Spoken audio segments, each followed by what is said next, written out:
ഈ പുഴയും കടന്ന് പുത്തൻ പ്രമോ വിശേഷത്തിലേക്ക് അവർക്ക് സ്വാഗതം. ഈ പ്രമോ ഇഷ്ടപ്പെടുവാണെങ്കിൽ സബ്സ്ക്രൈബ് ചെയ്യണേ, അതുപോലെ തന്നെ ലൈക്ക് ചെയ്യാൻ ഹൈപ്പ് ചെയ്യാനും മറക്കല്ലേ. അങ്ങനെ നിവിനും വിനീതും ഗംഗയും കാവേരിയും കൂടി ഈശാൻ്റെ അടുത്ത് എത്തുന്നുണ്ട്. അവിടുന്ന് യമുനയെ രക്ഷിക്കുന്നുണ്ട്. യമുനയാണെങ്കിൽ ഭയങ്കര കരച്ചിൽ. അപ്പം യമുനയാണെങ്കിൽ കരയുന്നുണ്ട്. കാവേരി പറയുന്നുണ്ട്, മോളെ നീ എന്തിനാ കരയുന്നത്? തെറ്റ് ചെയ്തവരെ ഇനി നമ്മൾ ശിക്ഷിക്കാൻ പോകുന്നത്, അവരാണ് വിഷമിക്കേണ്ടതെന്നൊക്കെ പറയുന്നുണ്ട്.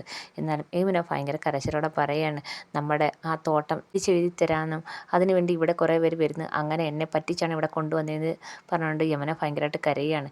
എന്തായാലും വിനീതും നിവിനും കൂടെ വിശാലിനെ ഇടിച്ച് പഞ്ചറാക്കുന്നുണ്ട്. അപ്പം വിശാൽ പറയുന്നുണ്ട്, ഇവിടെ അല്ല അങ്ങ് പുഷ്പവാടി കിട്ടണം നിന്നെയൊക്കെ, എൻ്റെ അച്ഛൻ്റെ കാലിൻ്റെ ഇടയിൽ കടന്ന് ഞെരിഞ്ഞാൽ മതി എന്നൊക്കെ പറയുന്നുണ്ട്.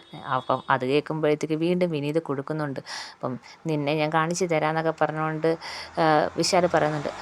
അതിനുശേഷം കാണിക്കുന്നത് ജയപാലിനെ വിളിച്ച് വിശാലിൻ്റെ കൂട്ടുകാർ പറയുന്നുണ്ട്, കാവേരിയൊക്കെ വന്നെന്നും ഇവിടുന്ന് വിശാലിനെ പിടിച്ചുകൊണ്ട് പോയ കാര്യവും യമുനയായിട്ട് ഇവിടെ വന്ന കാര്യങ്ങളെല്ലാം ജയപാലിനെ അറിയിക്കുന്നുണ്ട്. പക്ഷേ ജയപാലാണെങ്കിൽ വിശാലിൻ്റെ സൈഡിൽ നിന്നാണ് സംസാരിക്കുന്നത്. നേരെയാണെങ്കിൽ ശാരദയുടെ അടുത്ത് ചെല്ലുന്നുണ്ട്. വിശാലും ഭാര്യയും കൂടെ ഭാര്യയെ അടുത്ത് കാര്യങ്ങളൊക്കെ പറഞ്ഞ് ഭാര്യയും കൊണ്ടാണ് ജയപാൽ ചെല്ലുന്നത്.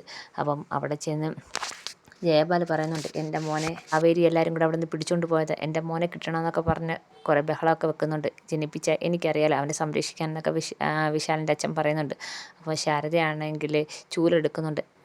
വിശാലിൻ്റെ അച്ഛനെ ജയപാലിനെയും ഭാര്യയും അവിടുന്ന് അടിച്ചിറക്കുന്നുണ്ട്. അപ്പോഴത്തേക്ക് ഒരു കാറ് കൊണ്ട് നിർത്തുകയാണ്. നമ്മുടെ നിവിൻ്റെ കാറാണ്. അതിൽ നിന്ന് യമുനയും ഇറങ്ങുന്നുണ്ട്. അപ്പോൾ യമുനയെ കാണുമ്പം ജയപാലൊന്ന് ഞെട്ടുന്നുണ്ട്. തൊട്ടുവരെ ഇടിച്ച് പഞ്ചറാക്കിയ വിശാലിനെ ഇറക്കിക്കൊണ്ട് വരുന്നുണ്ട്. എന്നിട്ട് കാവേരി പറയുന്നുണ്ട്, ഇതാ നിങ്ങളുടെ മോൻ ബാംഗ്ലൂർ പോയ മോൻ എന്നൊക്കെ പറഞ്ഞുകൊണ്ട് ജയപാലിൻ്റെ അടുത്ത് കുറേ പറയുന്നുണ്ട്. അതിനുശേഷം ജയപാലിനെയും ഭാര്യയെയും അതേപോലെ വിശാലിനെയും കാണിക്കുന്നുണ്ട്. അപ്പോൾ വിശാൽ പറയുകയാണ്, അമ്മ പറഞ്ഞിട്ടൊന്നുമല്ല ഞാൻ ഇങ്ങനെ ചെയ്തത്, അച്ഛനോട് അവരങ്ങനെ കാണിച്ചതിനുള്ള പക എന്നോണമാണ് ഞാനിത് ചെയ്തതെന്ന് വിശാൽ പറയാണ്. ഇത് കേൾക്കുമ്പോൾ ജയപാൽ ഇങ്ങനെ അന്തം വിട്ട് നിൽക്കുകയാണ്. അതിനുശേഷം കാണിക്കുന്നത് പോലീസ് സ്റ്റേഷനിലേക്ക് കാവേരി പോവാണ്. ജയപാലിനോടുള്ള വിദ്വേഷം കൂടിയാണ് ചെയ്തത് കാവേരിക്ക്. അതിനെല്ലാം പകരമായി ആ തോട്ടത്തിൻ്റെ കേസിനെക്കുറിച്ച് അന്വേഷിക്കാൻ പോലീസ് സ്റ്റേഷനിൽ ചെല്ലുകയാണ്. അപ്പം SI ആണെങ്കിൽ ജയപാലിൻ്റെ ആളാണ്. അപ്പം SI ആണെങ്കിൽ ഓരോന്ന് പറഞ്ഞ് ഒഴിഞ്ഞു മാറുമ്പോൾ കാവേരി പറയുന്നുണ്ട്, ഈ കേസ് എങ്ങനെ കുഴിച്ചുകൂടാൻ നോക്കിയാലും ഈ കാവേരി എടുത്തിരിക്കും എന്ന് പറയാണ്. എന്തായാലും ഈ കേസിനെക്കുറിച്ച് കൂടുതൽ ഞാൻ അറിഞ്ഞിരിക്കും, ഇത് അങ്ങനെയൊന്നും വെറുതെ വിടാൻ ഞാൻ തീരുമാനിച്ചിട്ടില്ലെന്ന് പറയാണ്. എന്തായാലും SI ജയപാലിൻ്റെ സൈഡിൽ നിന്നാണ് സംസാരിക്കുന്നത്. ഇതൊക്കെയാണ് അടുത്ത ആഴ്ച വരുന്ന പ്രമോ വിശേഷം. എല്ലാവർക്കും ഇഷ്ടപ്പെട്ടെങ്കിൽ സബ്സ്ക്രൈബ് ചെയ്യണേ, സപ്പോർട്ട് ചെയ്യണേ.